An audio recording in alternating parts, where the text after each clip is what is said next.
वृद्धावस्था के कारण उसका रूप बिगड़ गया, बुद्धि कमजोर हो गई, शरीर रोगी हो गया, अग्नि मंद पड़ गई, पुरुषार्थ और भोजन दोनों कम हो गए, बस घोर चिंता।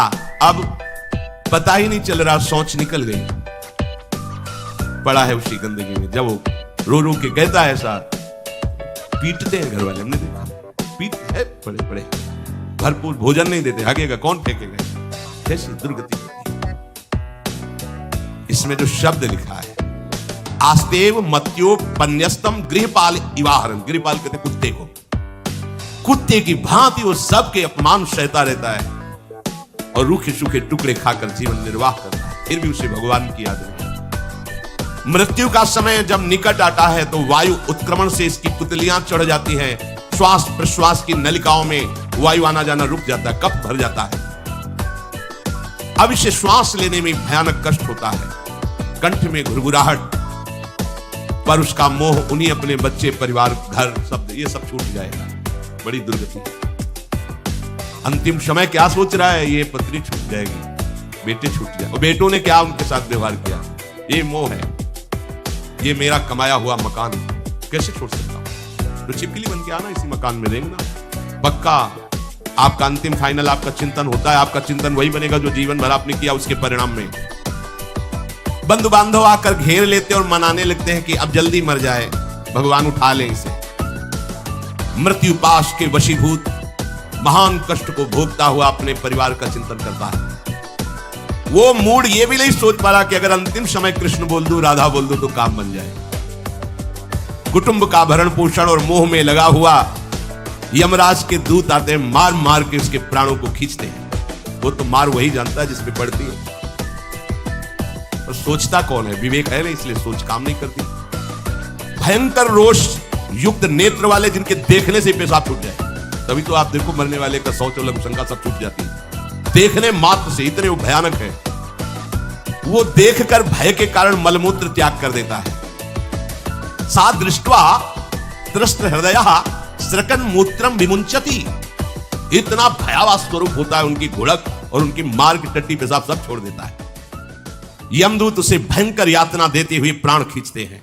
अब ये तो वही जानता है जिसके खींचते हैं। बाहर वाले सब घेरे बैठे हैं, कोई एक बार भी नाम नहीं बोला। अगर एक बार बोल देता राधा तो भाग जाते यमदूत और वो बच जाता। पर यह सौभाग्य तो जिसने जीवन में धर्म किया है, कहीं ना कहीं भगवद आश्रय लिया, उसको ये मिलता है।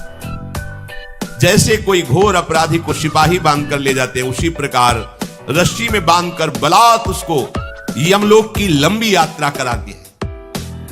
रास्ते में पिटाई, घुड़कियां, उसे प्यास लगती, पानी नहीं दिया जाता, तपती हुई भूमि पर चलाया जाता है। कुत्ते नोचते हैं, व्याकुल होता है, भूख प्यास उसे बेचैन कर दी। पर यहां किसी की भूख नहीं मिटाई तो तुम्हें रास्ते में भोजन नहीं मिलेगा।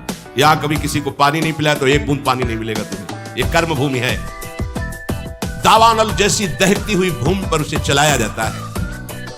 तप्त बालुका में मार्ग में जब एक पग भी आगे बढ़ने की सामर्थ्य नहीं होती, मूर्छा जाती है, मार मार के उसे चेतना में लाते हैं यमदूत, फिर घसीटते हैं। महान दुख में अंधेरे मार्ग से अत्यंत क्रूर यमदूत उसे यमपुरी को ले जाते हैं। कितना मार्ग? 99,000 योजन मृत्यु लोक से। ये ऐसे नहीं कि कोई गप लिखी हुई है, नहीं नहीं, जैसे तिहाड़ जेल है, अब जानते नहीं तो क्या जानोगे, कहां तिहाड़ जेल, जाओ देखो जाके। आजीवन कारावास, कैसे बड़े कठोर कठोर, जैसा अपराधी वैसा दंड विधान। यहां थोड़ी दया है क्योंकि हृदय है, वहां हृदय नहीं है। वहां हृदयहीन शासक तुम्हारे पीछे लगाए जाएंगे, हृदय ही नहीं है, बस एक एक कर्म का हिसाब। जो हमने पढ़ा था पहली बार तो होश उड़ गए थे। जो यहां दूसरे का मांस खाते ना, कोलू में पेरे जाते, कोलू जैसे गन्ना नहीं पेरा जाता, लगा दिया कोलू में पेरे जाते। मरना है नहीं, सोचो कितना कष्ट।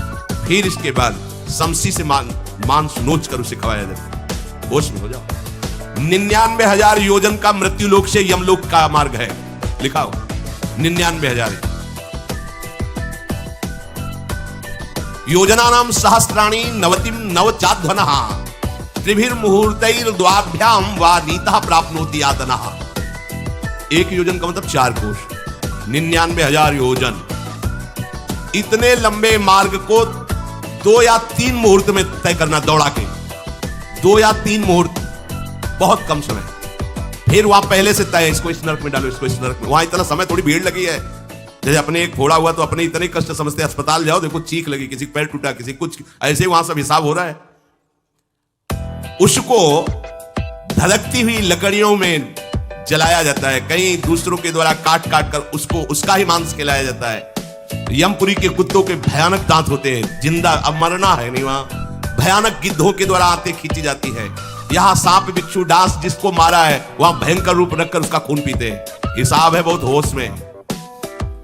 यहां तुम किसी के शरीर को काट दो तो मर जाएगा, वहां ऐसा नहीं होता, वहां बार बार काटा जाएगा, मरोगे नहीं, पीड़ा वैसे ही होगी।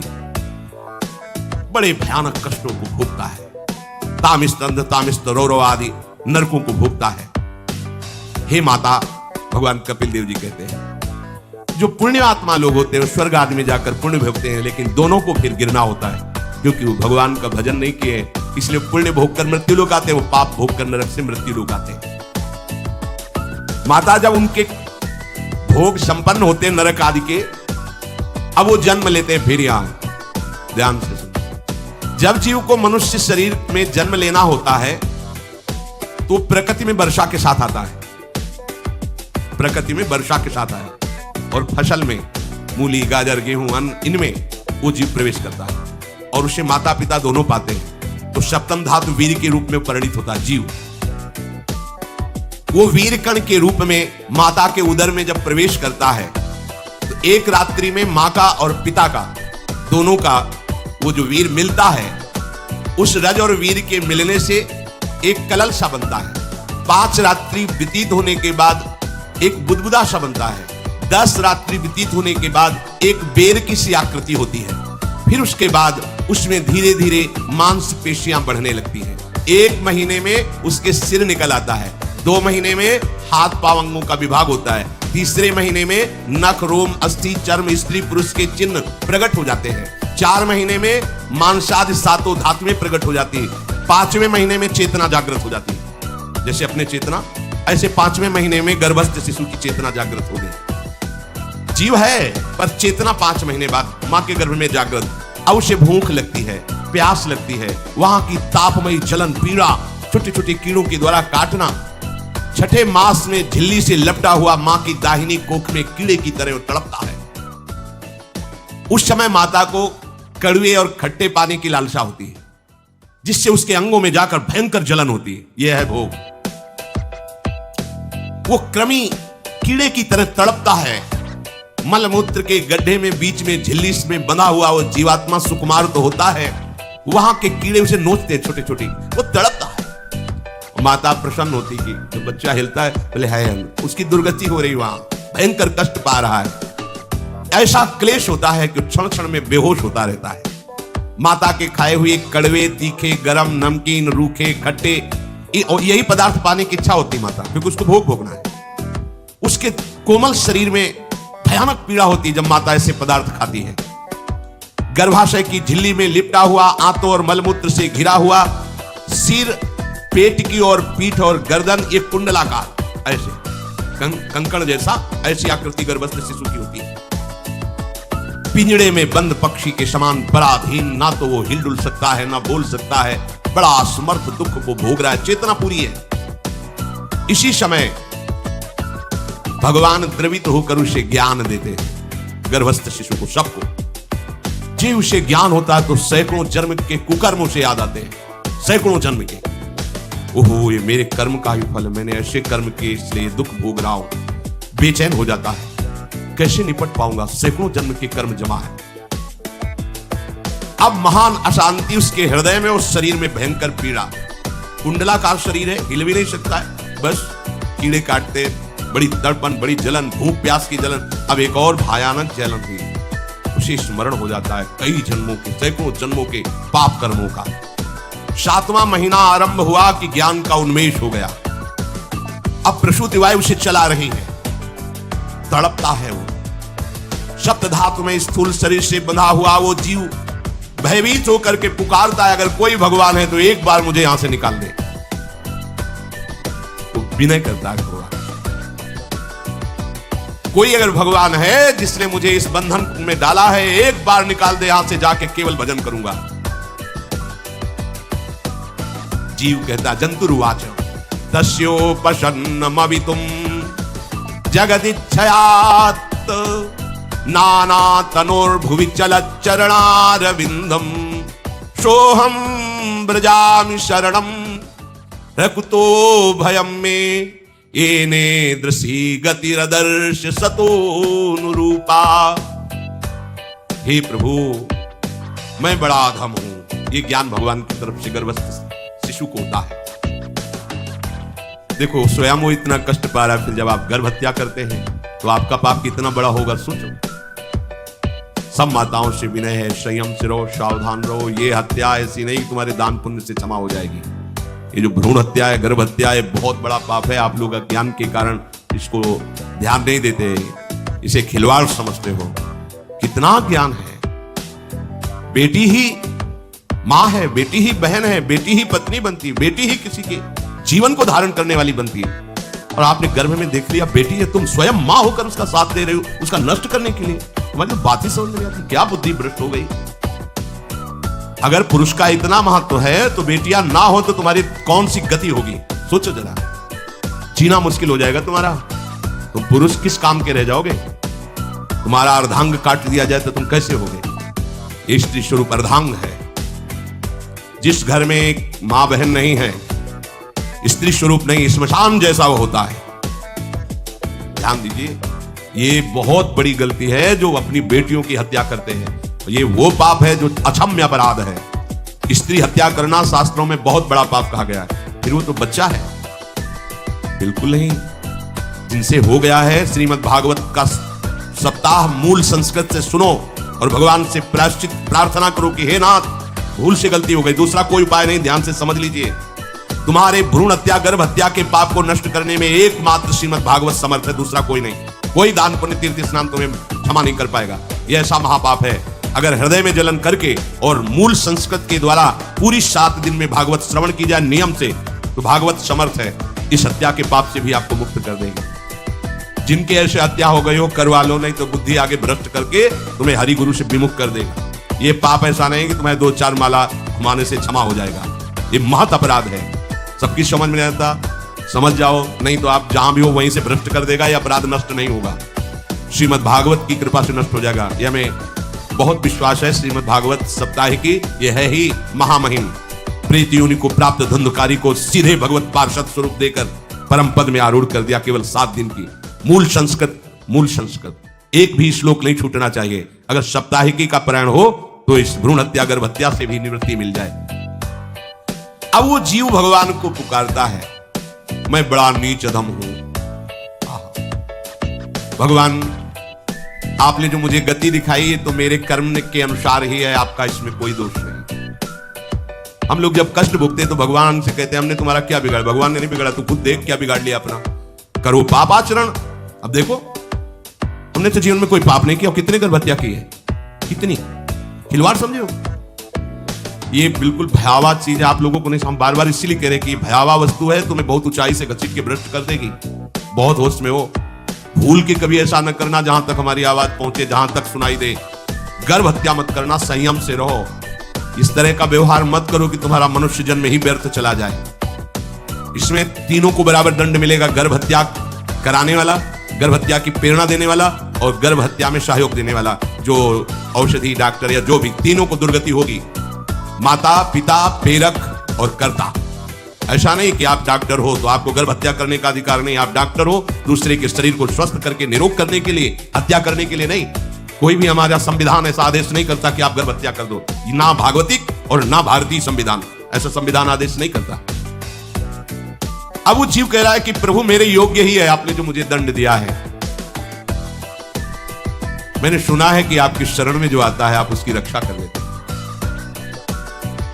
आपकी जो शरण में हो जाता है वो इस भूमि पर, भारत भूमि पर, विश्व पर निर्भय विचरण करता है। कोई उसे भय नहीं प्रदान कर सकता।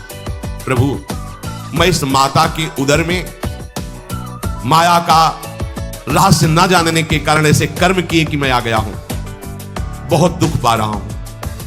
हे निर्विकार अखंड बोध स्वरूप परमात्मा, मैं बार बार नमस्कार करता हूं। प्रभु, मेरे ऊपर कृपा कर दो, एक बार इस गर्भ से निकाल दो। मैं यहां से बाहर जाकर आपका निरंतर भजन करूंगा। ये वादा करके आए हम प्रभु शिक्षा पर।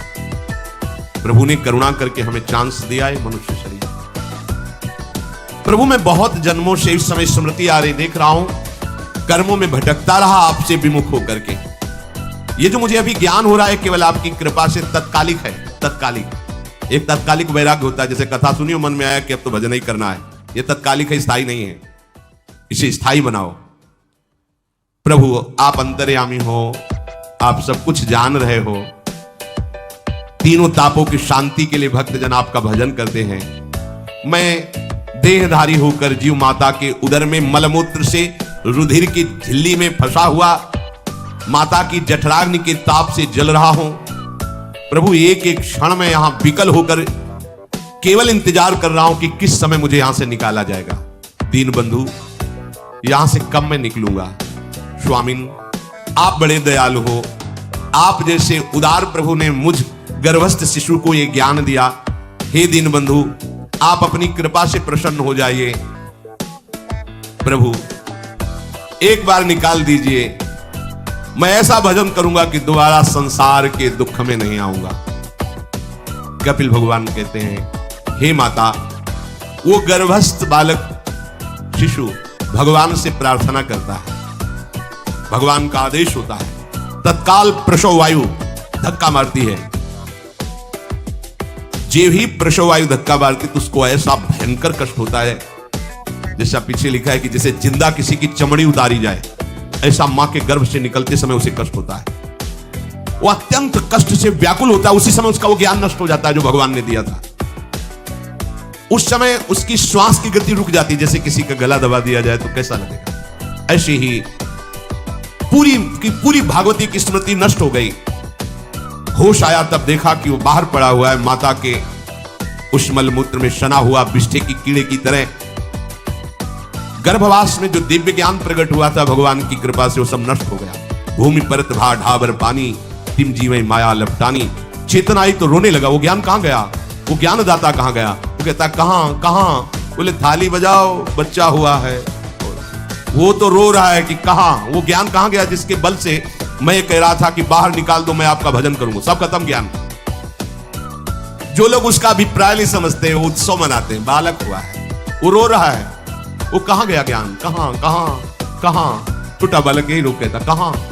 अभी जो ज्ञान उत्पन्न हुआ था, जो अभी भगवान का बोध हुआ था, वो कहां गया? कहां गया? घर परिवार के लोग उसका पालन पोषण करते रहते हैं। उसमें कोई निषेध करने की शक्ति नहीं हो रही। मच्छर काट रहा है, दुख हो रहा है, हटा नहीं सकता बालक। उस जीव को शिशु अवस्था में जब कपड़ों पे लिपेट कर इसे लिटाया जाता है तो इतना कोमल त्वचा होती कि कपड़े भी उसको, जैसे खुजलाहट है, पीड़ा है या जलन है, बिल्कुल कोमल त्वचा होती।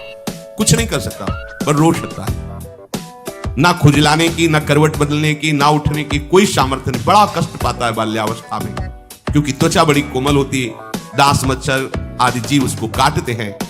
गर्भावस्था का कोई ज्ञान नहीं रहा, सिर्फ रोना ही रोना रह रहा। इस प्रकार उसकी बाल्यावस्था कटी, कौमार अवस्था आई, पौगंड अवस्था।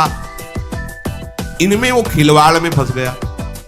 जैसे जैसे बड़ा होता जाता, चेतना, गुनगुना, ये कार, ये प्लास्टिक के ऐसे उनमें मगन है। देखो ना छोटे बच्चों को अज्ञानवश इसकी ये अवस्था कट गई। बड़े भाग्यशाली ऐसे भी बच्चे हैं जो तुतला के बोलते हैं, उनकी मैया कहती राधा बोलो, राधा। देखो ये सौभाग्य। प्रणाम है उन माताओं को जो अपने बच्चों को भगवान नाम बुलाते हैं कि आप बोलो, श्री हरिवंश बोलो, राधे राधे बोलो।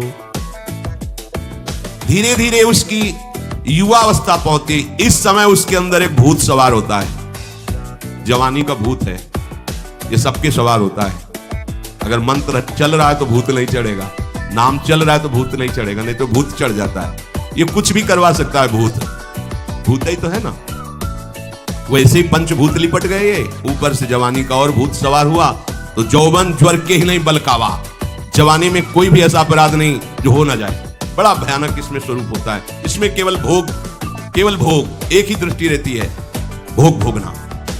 अज्ञानवश जब भोगों की प्राप्ति में बाधा पड़ती तो भयंकर वो क्रोध करता है, शोकाकुल होकर हिंसा कर बैठता है। जैसी घटनाएं सुनने को मिलती है, राक्षसी घटनाएं, ये भूत है जवानी का। जहां कामना में बाधा पहुंची, क्रोध, क्रोध में वो समझ नहीं पाता कि मेरे जैसा ही प्रिय शरीर उसका है जो मैं वर्ताव कर रहा हूं। जैसे जैसे देह बढ़ता जाता है, पुष्ट होता जाता है, वैसे वैसे भोग वासना और अभिमान बढ़ता जाता है। वो काम परवश होकर अपना नाश करना शुरू कर देता है। यौवन वो फिर खोटी बुद्धि वाला वैसे ही पाप करने लगता है जिन पापों के कारण उसकी दुर्गति हुई थी, नरक आदि की, और मां के गर्भ में आया था।